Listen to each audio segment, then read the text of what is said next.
Let me give you an example. In John chapter 1, verse 18, very Okay. famous passage. If you pull up an interlinear, you'll see what I'm talking about. But which Bible do you read from? Like what translation? Whatever you want, I don't mind. No, it matters. No, I'm it asking you, which one do you matters. go Why to? why Go do to Christians the always do the RSV. same thing? So in your NRSV, it'll say, no one has seen God at any time, but the only begotten God, he has made him known. Who is in the bosom of the Father, he has made him known. So it's calling Jesus God. Monogenes ha theos. Some translations will say, but the Son, who is himself God, has made him known. Other manuscripts, like the Byzantine line and some of the Western line manuscripts, that the King James translates from that, and some scholars like William Peterson, they use it for their translation as well. Keith Eliot, J.K. Eliot.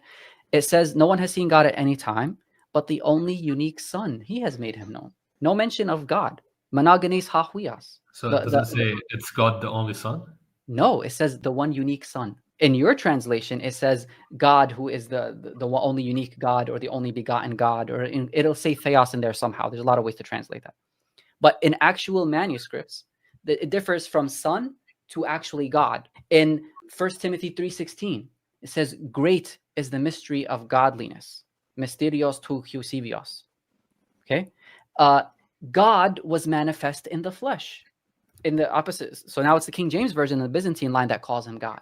God was manifested in the flesh. In the earliest manuscripts, it says, great is the mystery of righteousness, he who was manifested in the flesh. It's a completely different sentence now, and it's talking about Jesus being manifested in the flesh. Not God manifest in the flesh. It's just Jesus being flesh.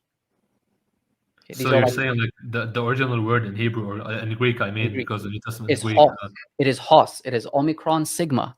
It can never mean God. Never. In fact, if you look at the oldest manuscripts, it's funny.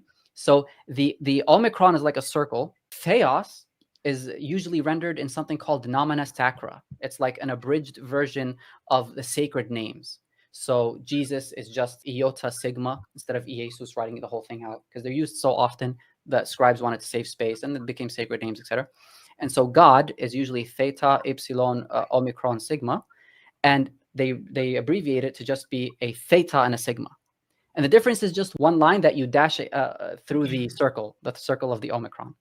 And so scribes, who was manifest in the flesh, and then they just added a line, and it became God was manifest in the flesh. In Codex Sinaiticus, they wrote it on top of the line, between the margins of the two parallel passages. So you can see in a darker ink a scribe literally writing theos. And that got its way into the actual text and into the most popular version of the Bible.